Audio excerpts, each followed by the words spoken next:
Hello once again from the Prim Reaper. Welcome back to part 2 of the Misuse of the Word Sexism series. This video will just be a continuation from where I left off in the last video, so how about we just get right back into it without wasting too much time, shall we? Number 17. How often do I reinforce gender stereotypes in the children in my life? Do I buy toys for the children in my life that conform to traditional gender roles? Do I encourage so-called feminine behavior or clothing, or try to tone down tomboy behavior? At the current moment in my life, I've had very little experience with children. None of my friends have or particularly want children, and although I'm interested in having children, it simply hasn't come up yet. But if I have a child, I will buy them toys that they want. This means that if I have a son who wants to play with dolls, or a daughter who wants to play with toy cars, I'll let them. I have no problem with that. I had a little toy car as a kid that was blue when it was cold, but would turn pink in hot water. It was the tightest shit. I loved that little car. But I also played with My Little Pony toys and stuffed rabbits and had a particular fondness for Sailor Moon. And chances are good that my potential future son and/or daughter will also lean towards a certain style of toy as well. This tendency has, as I've mentioned before, been detected even in newborn babies and in other primates as well. Now listen, to a certain extent, I can get not wanting to force your children only to play with stereotypical feminine or masculine toys. But on the other end of that, refusing to buy them toys that they want that do conform to traditional gender roles is equally messed up. Same with buying them toys that they don't want to try and steer them down a certain path that you happen to find acceptable. If you have a daughter who aspires to be a princess when she grows up and likes nothing but the color pink, and you decide that you want to set about forcibly changing this, I have far more of a problem with that than the parent who supports their daughter's legitimate interests. Again, trying to broaden her perspectives and inspire different interests is one thing, but forcing her into or out of something to suit your political agenda? That's no good. Also, I have no problem with anyone being as feminine or as masculine as they want to be, but look at the way they mention so-called feminine behavior here. If I encourage my hypothetical daughter to use good manners to sit nicely at the dinner table or to keep her legs together when wearing a dress, is this so-called feminine behavior, or is it just proper etiquette? Why is feminine behavior being talked about here as though the author is staring down her nose at anyone who encourages it? Look, if you want to wear your manliest clothes and shave your head and sit with your knees akimbo, I don't really care. More power to you. Different strokes for different folks. But stop talking about people who want to be feminine or those who encourage femininity in their daughters, or whatever other children you may have in mind, as though they are part of the patriarchal oppression force or something. It's really quite ridiculous. Number 18. How often do I doubt or second-guess myself? Wow, isn't this question making a lot of assumptions? I think everyone second-guesses themselves from time to time. I have often second-guessed myself in completing my schoolwork. Don't worry, not in this class, unless you count, oh man, am I going to be able to blend in well enough to skate through this nonsense? As second-guessing myself, in which case I've done that a lot. However, my second-guessing has never been related to my being a woman, but rather to whether I've studied hard enough, or whether I could have done better on an assignment, or similar things like that. Do people regularly doubt themselves because of their gender? I suppose it depends on what we're talking about.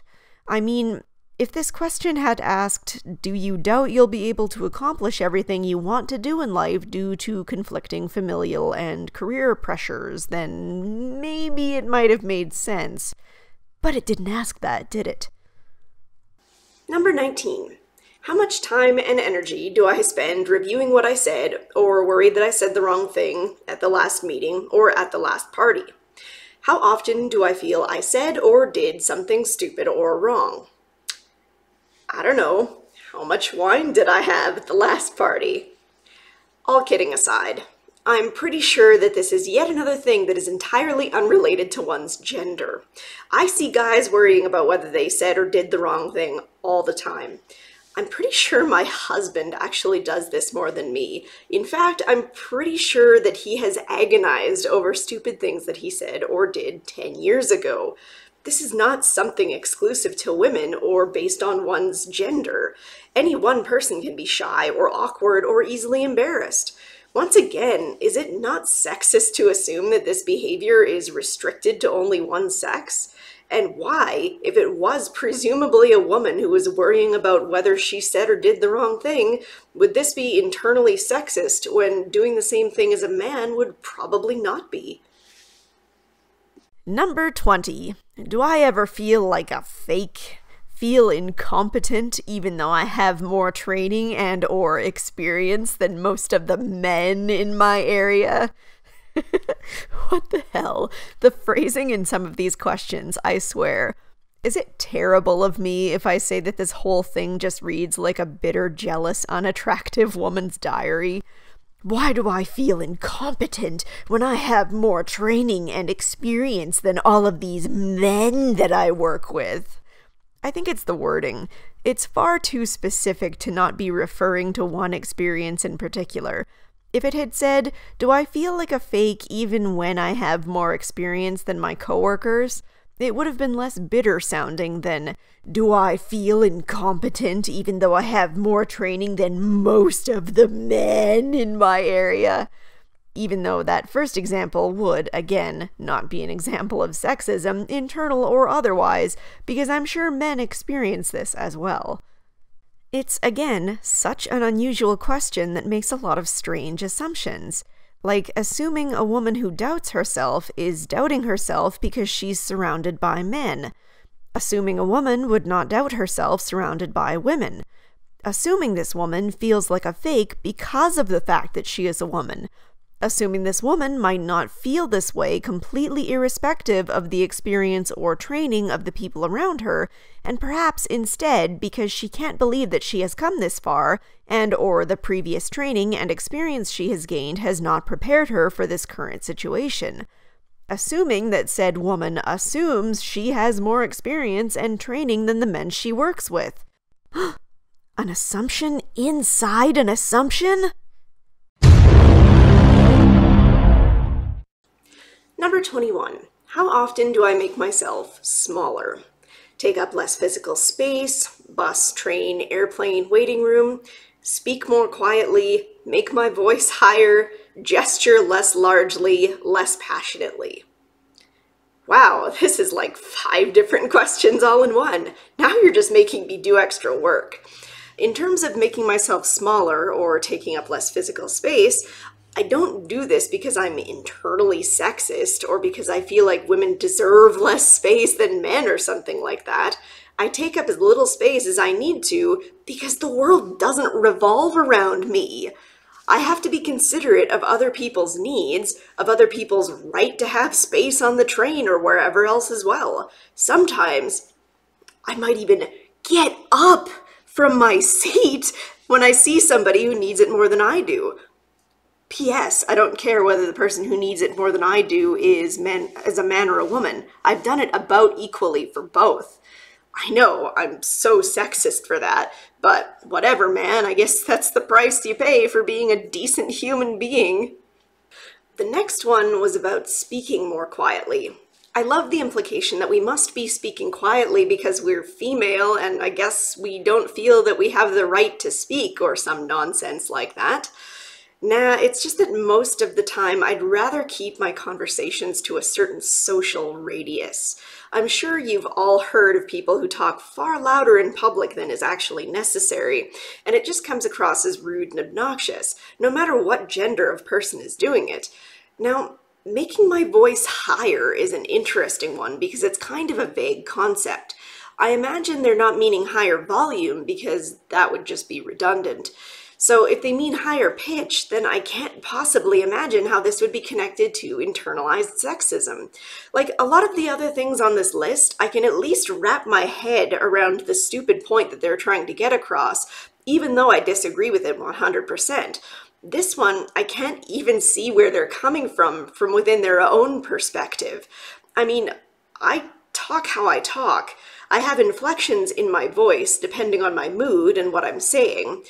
I don't purposely try to speak in a lower or higher tone unless I'm singing. So I guess maybe these guys think that speaking in a higher tone on purpose is more feminine or something, and we all know what these guys think about femininity. Finally, the gesturing thing is just silly. Some people are hand talkers and others aren't. I make some gestures sometimes, but I'm not exactly a wild and boisterous person at the best of times. So this has absolutely nothing to do with me being a woman, or indeed, me being internally sexist. Number 22. How often do I defer to men? In my work, decisions, food, pleasure, sex, anything. Defer. Look at that angry caps lock right there. Whew. As for the actual question, this is not really something I keep track of. It totally depends on the situation. Do I have a male boss? Then I defer to him. Male coworkers with more experience and or a greater knowledge base than me? Then I defer to them. In matters where my husband knows more about the subject than me, e.g. computer systems, economics, video games, then I defer to him. But this isn't really a matter of internalized sexism. I'm not a brilliant, perfect genius in everything I do in life. Sometimes there will be people who know more than me, and sometimes those people will happen to be men. So, as I said, I don't really keep track of how often I do this, except when choosing where to eat, because everyone knows women can't ever make up their minds about where to eat.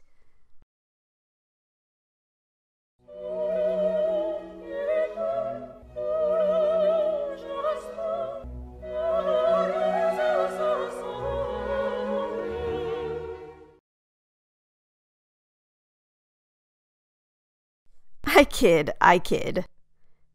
But seriously, though. Number 23. How often do my declarative statements sound like a question? Are we talking about those annoying goddamn Tumblr posts where people end every sentence they say with a question? That shit drives me bloody bonanza. But in real life, I'm not sure. Again, it's not something that I keep track of. I feel like if I do this, I'm usually doing it to make some kind of point. Number 24. How many times each day do I say I'm sorry or apologize for something? I'm Canadian. I tell people I'm sorry if they bump into me. What do you want from me? Number 25. Do I let men interrupt me? Do I let women interrupt me? Who am I more likely to interrupt or correct in public, men or women? If I let people interrupt me, isn't that deferring to them? Well, shit. You know, I feel like this is just another one of those things that this author is assigning some deeper meaning to when there really isn't one. Sometimes people just interrupt you. Sometimes it's by accident. Sometimes it's because that person is being a jerk. Perhaps someone might be trying to correct you when you're doing or saying something wrong. And you know what? When I'm about to say something wrong, I happen to appreciate being corrected. When that happens, I say thank you. I don't accuse people of mansplaining or of having some nefarious goal behind their interrupting. And make no mistake, both men and women do interrupt people. And when I accidentally interrupt someone, I say sorry. Ay. It doesn't matter who I interrupt, but I love how this question asks this, as though we deliberately set out to interrupt one sex more than the other. Who thinks about things like this? Jeez. Number 26. When watching someone perform some difficult task with great skill, have I ever said, I could never do that? Yes, often. Let me give a few examples. Olympic gymnasts. Concert pianists, surgeons who worked very nearly 32 hours straight to remove tumors from one patient, highly elaborate dancers, people who make intricate marble sculptures, people able to solve incredibly complex math problems, people who are able to contort themselves to fit into an overnight bag, circus tightrope performers, people who complete those ninja warrior competitions in less than a few minutes. I could go on, but I think you get the point. I've never said that I couldn't do any of these things because I'm a woman. In fact, you might notice that all of these things are things that could conceivably be done by men or women if they were so inclined. Heck, if I were so inclined, I might, with intensive practice, be able to learn some of these things myself. I suspect that I'm probably getting too old to learn a great many of them, and I don't think that I have the physical prowess to be able to do some of the others, but yes, I'm sure that with nothing else to do at all ever, I could potentially learn to do them. But being realistic here, I probably won't. I have too much other stuff going on in my life, and if I had any real interest in any of these things, I probably would have started on them much sooner. But I didn't, and I don't plan to, so when I see someone else doing it, I say, "Wow, that's pretty impressive. I could never do that." No secret internalized sexism explanation required. Number 27. Have I ever undermined or sabotaged another woman? I'm sure at some point in the history of my life I have done something that has undermined another woman. I have also, quite unintentionally, done something that has sabotaged another man, though he was the one doing something dishonest, so it was kind of on him.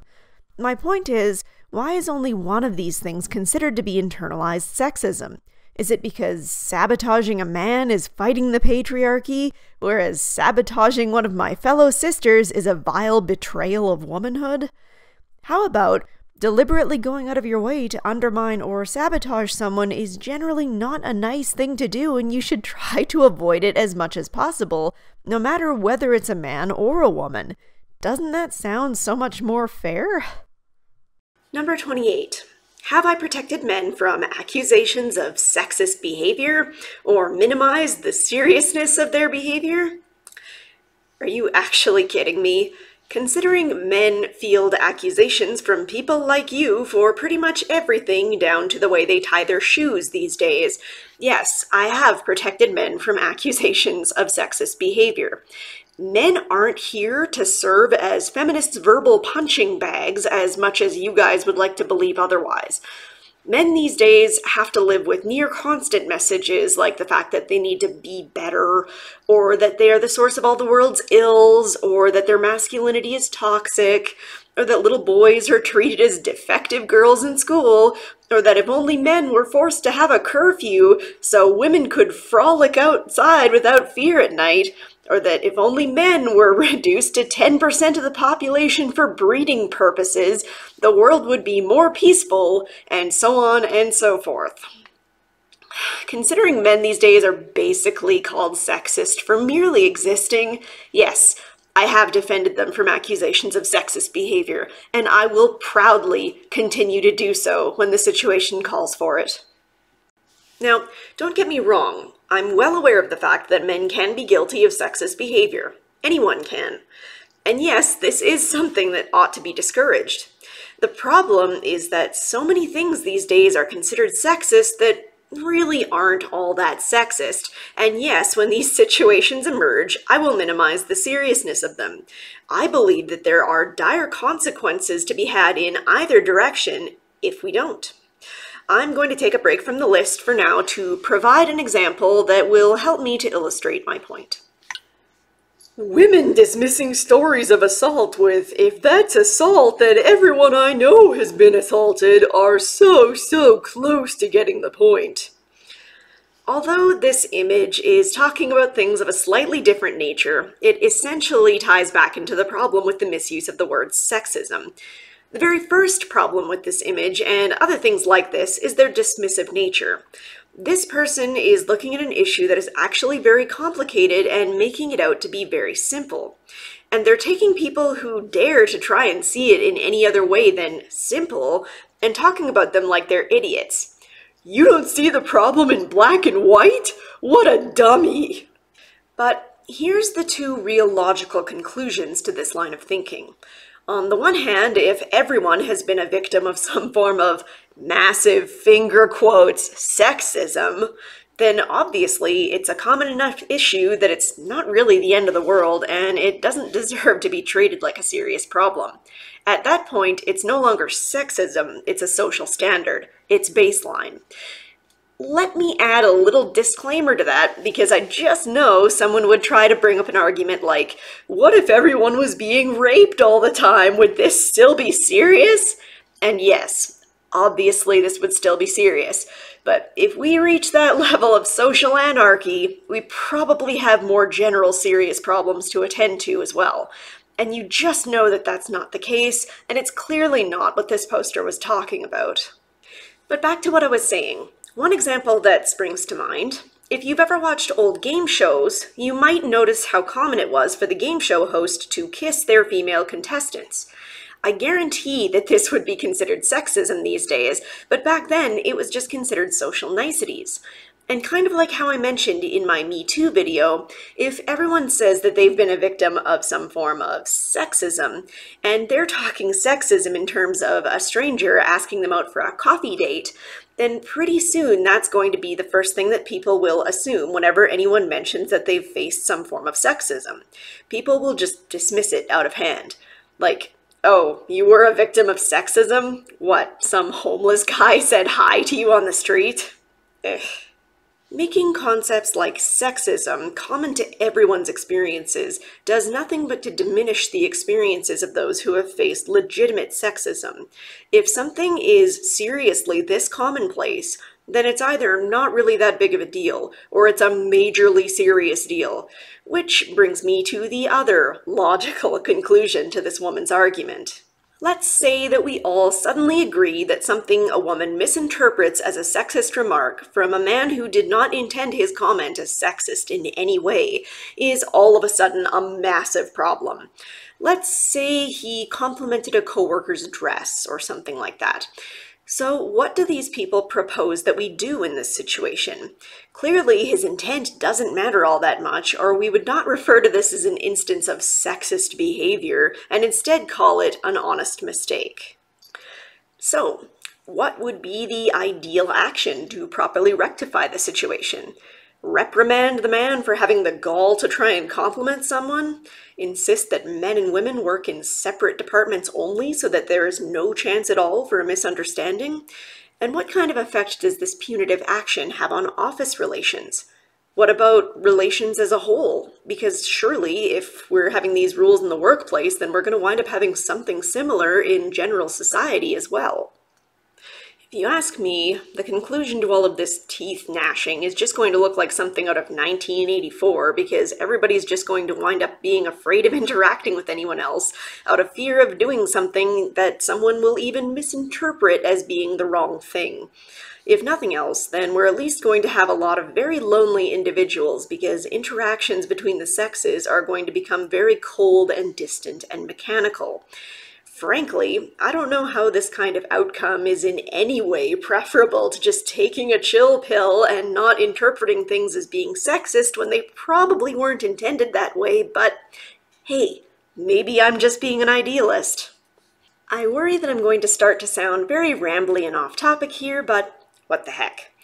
This relates to a major problem that I had with my most recent course and all of its social justice activism pushing. This class, and honestly far too many people in general these days, are less focused on improving themselves and more focused on trying to change society to suit their whims. This is a really terrible idea for at least 3 reasons. 1, if you try and change society in ways that merely suit you or your clients, you might be changing it in ways that do not suit others, or worse, change it in ways that make things worse for other people. 2, you're not always going to be able to change society in the ways that you or your clients want.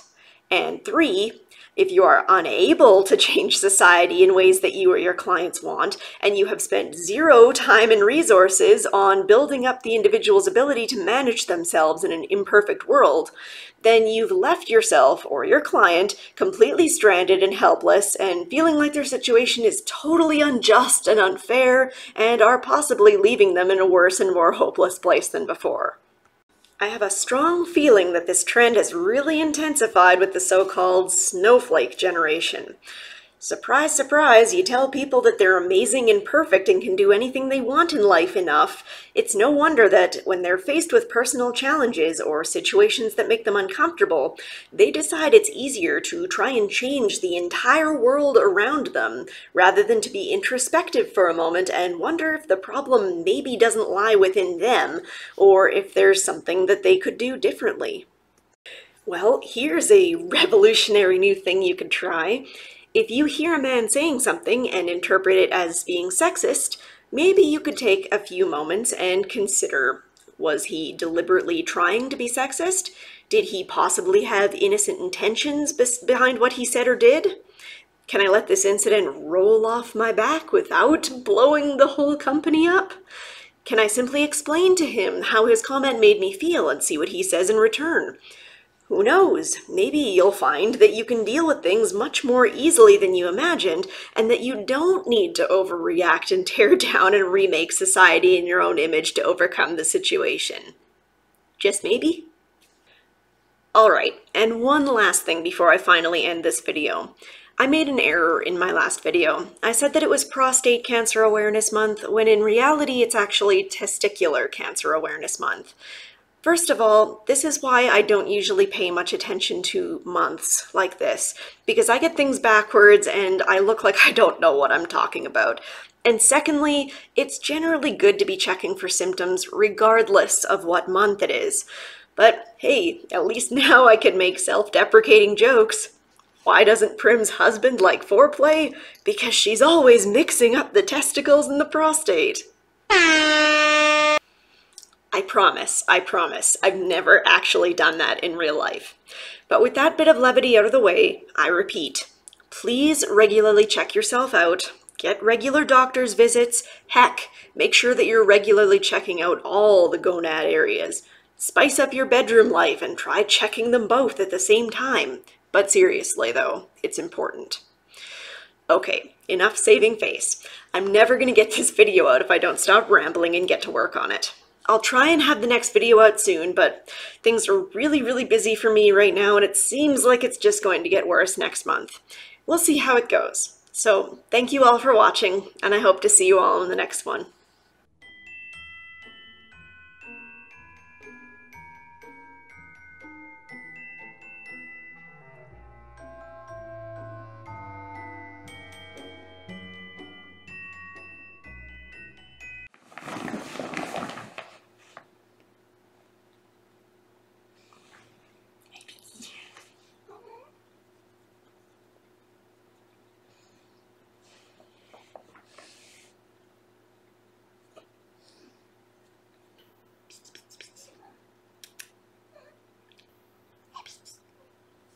You're much better at fitting into that than I am.